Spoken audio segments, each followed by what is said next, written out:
In the last section, we covered the beginnings of post-processing, but it's quite a big area to look at, so we'll continue with that now. First up, we have auto exposure. So auto exposure is it's very useful, but it's also something you've really got to watch out for, because if you forget that you have auto exposure enabled, it can really ruin a scene. So the more I see this, the more I actually want to turn that dirt mask intensity down a bit to be a little more subtle. Yep, there we go. So when it comes to auto exposure, basically you've got a low percent and a high percent, which control how much of the screen has to be in darkness or lit for this to take effect. And essentially what it does is it automatically sets the brightness levels between one of two different levels. So if I control my minimum brightness level, I can now push it to here. And as I pull this back, the auto exposure is kicking in and fading down to a level that's equal to default lighting, whereas my max brightness level is going to push it further up. So if I was to tweak my max brightness level and lower the percent that it took to reach to hit max brightness levels, we would unfortunately end up getting this. I typically don't touch these unless I really want to. The main thing that I do work with is going to be my speed up and my speed down, which controls how quickly it goes from being accustomed to like a dark environment to being a bright environment. So these variables can be pretty useful. In this situation though, I would, oops, can't see bar. So finding a nice point in the screen, open one, because it's kind of fading between them. There we go. So now I can clearly see it because it does very quickly.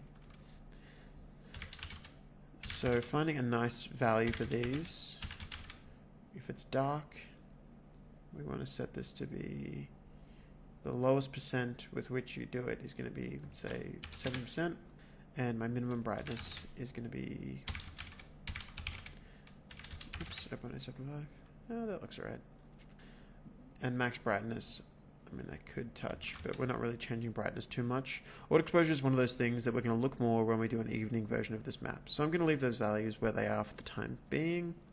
And I'm going to reset the time it takes though, so that it's a bit more natural for your eyes to adjust.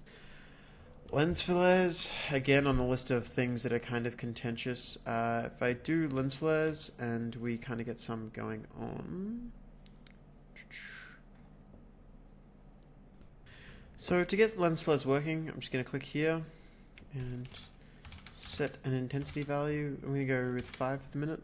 And I'm also going to select a bokeh shape. So I'm just going to click here and I'm going to type in the word bokeh. Now these are 3 textures that we have stored inside of the ArcViz folder. And now as I move my screen across, you can start to see the lens flares kind of kicking in there. And you can control how big these are and what kind of threshold it takes to get this. So if I wanted to increase the size, we can kind of get this more blurred out version kicking in. Whereas if I do this, we can kind of get these tinier. I mean, if I was going to do this, I'd probably go here and I'd change the threshold to be just very subtle.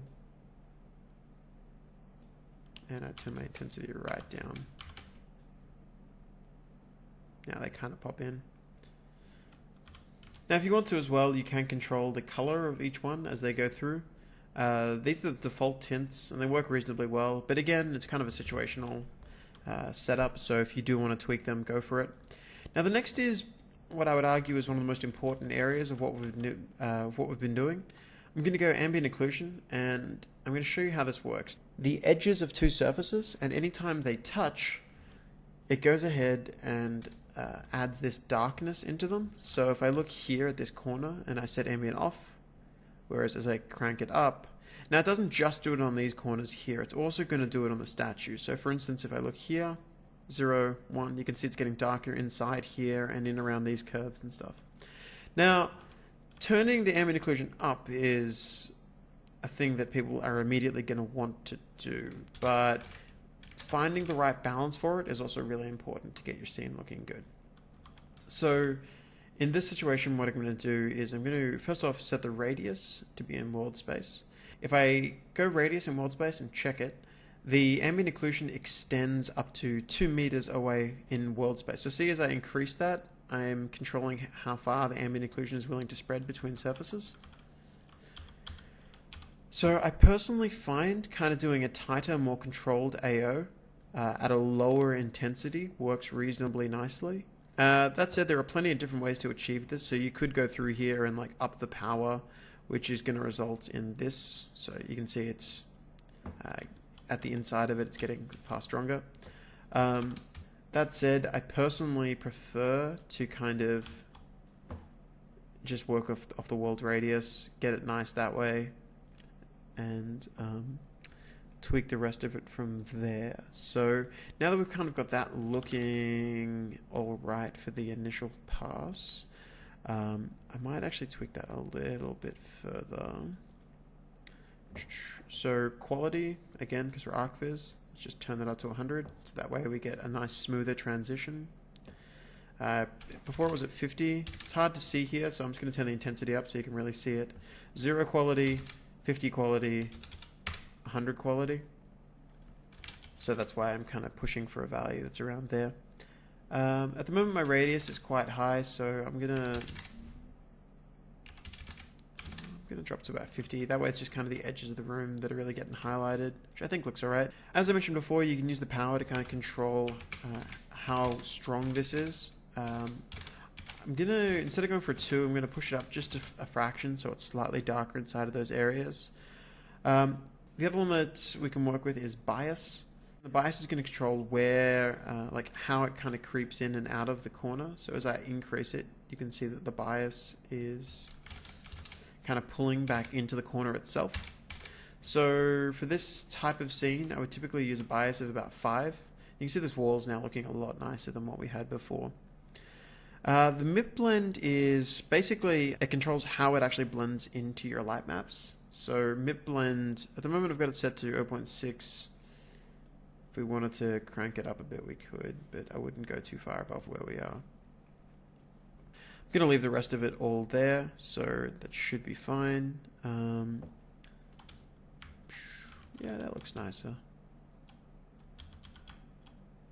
Now we are getting a little bit of a weird effect around this post, which could be the result of a couple of different areas.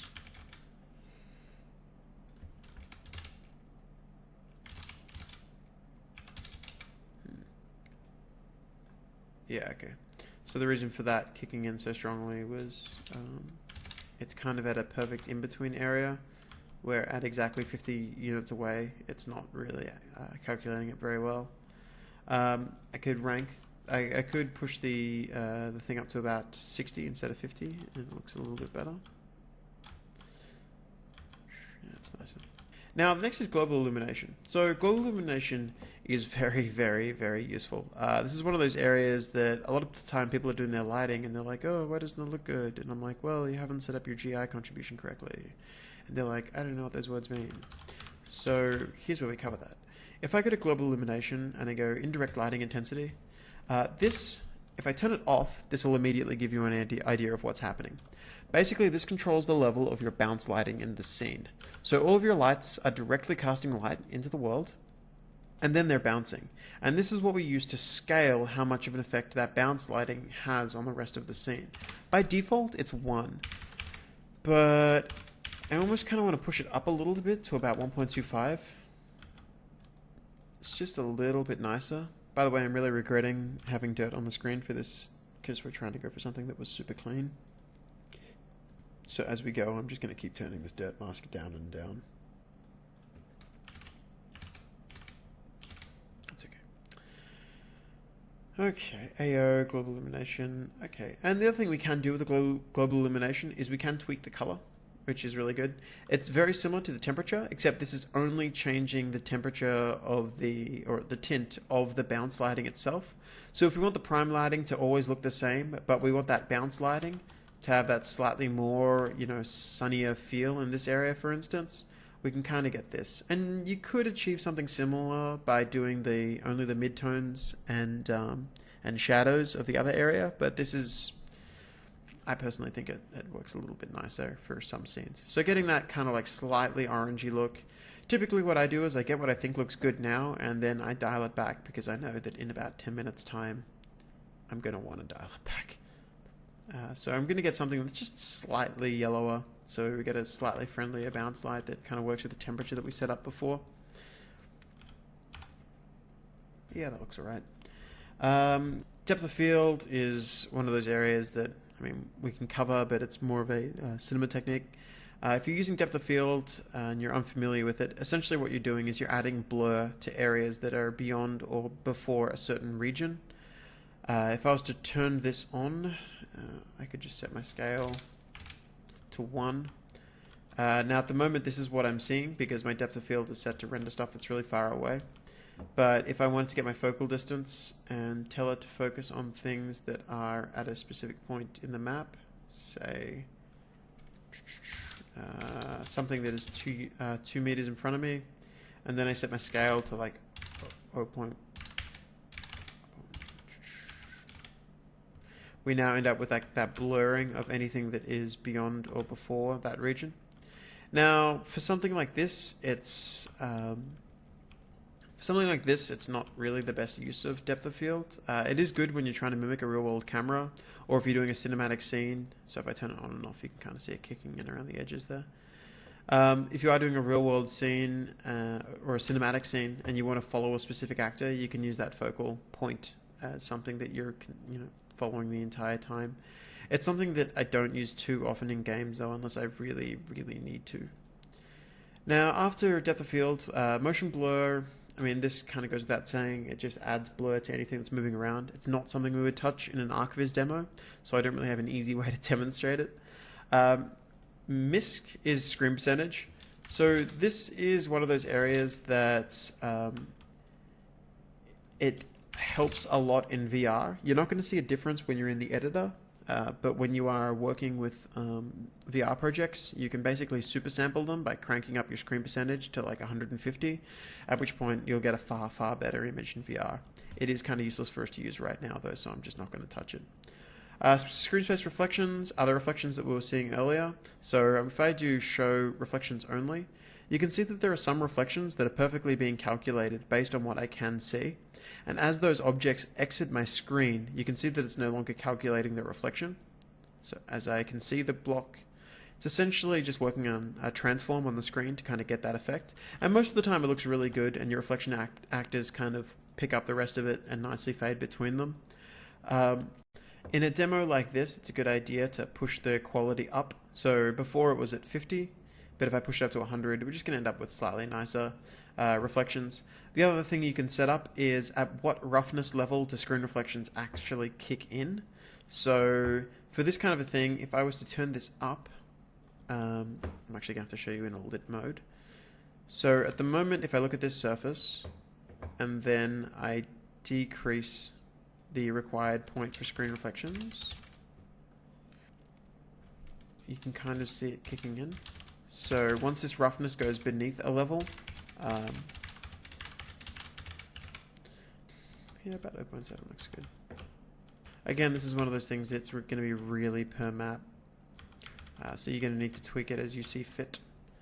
Now the next thing I'm going to do, so blendables are if you want to add materials that are going over the top. If I wanted to add a cartoon shader or an edge detection shader, I would do it through the blendables.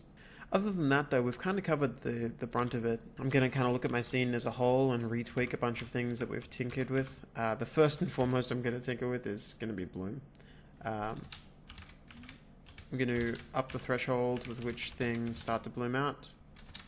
And I'm going to set my bloom amount to be a far friendlier level. I'm actually going to turn it all the way down to like... There we go. I don't mind the lens effect kicking in, but I do mind the bloom being as nasty as it was. We're going to turn down my size scale for all of this, actually. There we go. Now we end up with that. The lens effects as well, I'm going to just go back through and just turn these things down.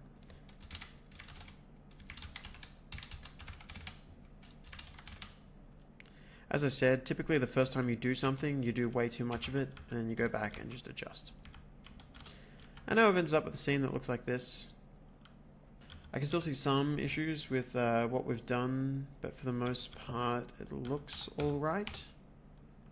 Get a nice warm glow to everything. Up here is getting probably a bit too much shade, but it's still okay. The AO looks nice. Yeah, so look, I think that's probably it for the post-processing stage of this.